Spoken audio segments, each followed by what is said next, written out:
పెద్దలు కోదండరామ్ గారికి, సభకు, మీడియాకు వచ్చిన అందరికి కూడా నమస్కారం. వనజీవి రామయ్య గారు చరితార్థులు. వారిని చాలాసార్లు కలిశాను. వారితో వేదికలు కూడా పంచుకున్నాం.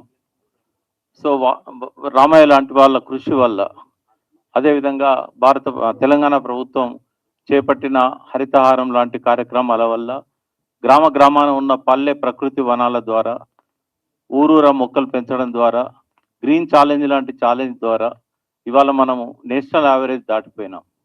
17% ఉండే తెలంగాణలో, తెలంగాణ ఏర్పడే నాటికి గ్రీన్ కవర్ అంటే హరిత వనాలు కావచ్చు, వృక్షాలు కావచ్చు, కేవలం 17% ఉండే భూమి మీద.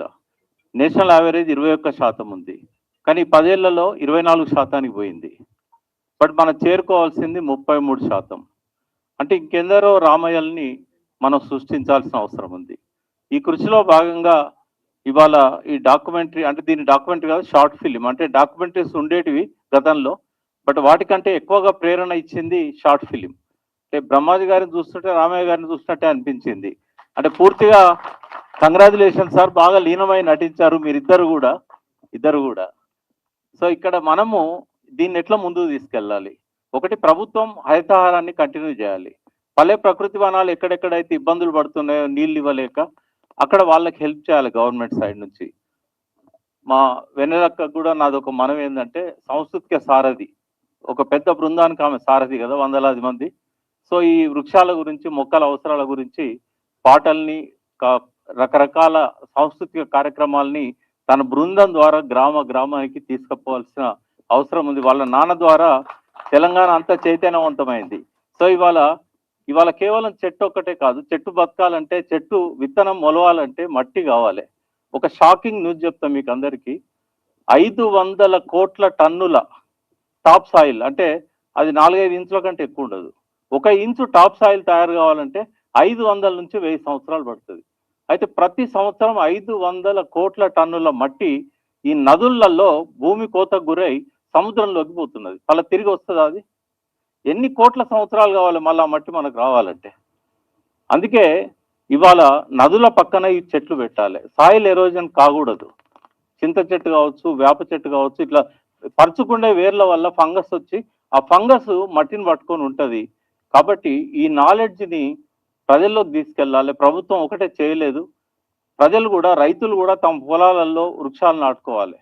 తమ హద్దులన్నీ కూడా వృక్షాల ద్వారానే, ప్రభుత్వం నాటే రాళ్ల ద్వారా కాకుండా వృక్షాల ద్వారా తన హద్దులు కాపాడుకోవాలి. రాయి పీకేస్తే పోతుంది, చెట్టు పోదు.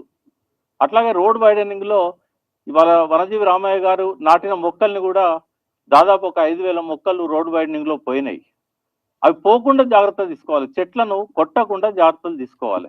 రోడ్డు కావాలంటే పక్కకు తీసుకెళ్ళాలి, కానీ చెట్లను కొట్టి రోడ్లు వేయకూడదు. ఒకవేళ తీయాల్సి వస్తే రీప్లాంటేషన్ చేయాలి. చేస్తున్నది ప్రభుత్వం, కానీ చాలా ఖర్చుతో కూడుకున్న పని. ఒక్కొక్క చెట్టుకు దాదాపుగా 90,000 రూపాయలు ఇవ్వాల్సి వస్తుంది రీప్లాంటేషన్ చేయడానికి. మొక్కల గురించి మనందరికి తెలుసు. ఒక్క మనిషికి కావాల్సిన ఆక్సిజన్ ఇవ్వాలంటే 11 వృక్షాలు కావాలి, మొక్కలు కాదు, తంగేడు మొక్కలు కాదు. 11 వృక్షాలు ఒక్క మనిషికి కావాల్సిన ఆక్సిజన్ కావాలి. సముద్రం నుంచి గాలి వస్తుంది కాబట్టి మనకి ఇవాళ 3 వంతుల ఆక్సిజన్ వచ్చేది మనం పెంచిన మొక్కలు కాదు, ఇక్కడ అడవులు కాదు, సముద్రం మీదకి వెళ్ళి వస్తున్నది. ఆ సముద్రంలో ఉండే మొక్కల వల్ల ఇప్పుడు ఆ సముద్రంలో కూడా విషతుల్యమైంది. కాబట్టి మనం మొక్కలు లేకుంటే భవిష్యత్ తరాలు బతికాయి. మొక్కలు బతకాలంటే టాప్ సాయిల్ను కూడా మనం కాపాడుకోవాలి. సో ఈ నరేష్ గారికి, తర్వాత ఇందులో నటించిన వాళ్ళందరికీ, ముఖ్యంగా మా బల్లెపల్లి మోహన్ మ్యూజిక్ చాలా అట్రాక్టివ్ ఉంది. సో ఈ డాక్యుమెంటరీని ఎట్లా ప్రజల్లోకి తీసుకెళ్లాలన్నప్పుడు ప్రతి స్కూల్లో కూడా ఇవాళ డిజిటలైజేషన్ అయింది. ప్రతి క్లాస్ రూమ్ లో కంప్యూటర్స్ ఉన్నాయి. ఇది తీయడంలో చూపిన ఉత్సాహాన్ని నరేష్ గారు, మీ బృందం అంతా దీన్ని ప్రతి స్కూలు తీసుకుపోవడంలో కూడా అదే ఉత్సాహాన్ని చూపెట్టాలి. మ్యాండేటరీగా ఇది కొంత బిట్స్ అండ్ పీసెస్ అయినా కూడా ప్రతి థియేటర్లో ఆ ఇంటర్వెల్ టైంలోనైనా న్యూస్ రీల్స్ ముందన్న న్యూస్ రీల్లో భాగంగా వేయాల్సిన అవసరం ఉంది. కాబట్టి సమాచార శాఖ కూడా దీన్ని పంచుకున్నట్టయితే ప్రజల్లోకి వెళ్తుంది. నన్ను ఇక్కడికి ఆహ్వానించినందుకు కృతజ్ఞతలు. Thank you sir, thank you so much.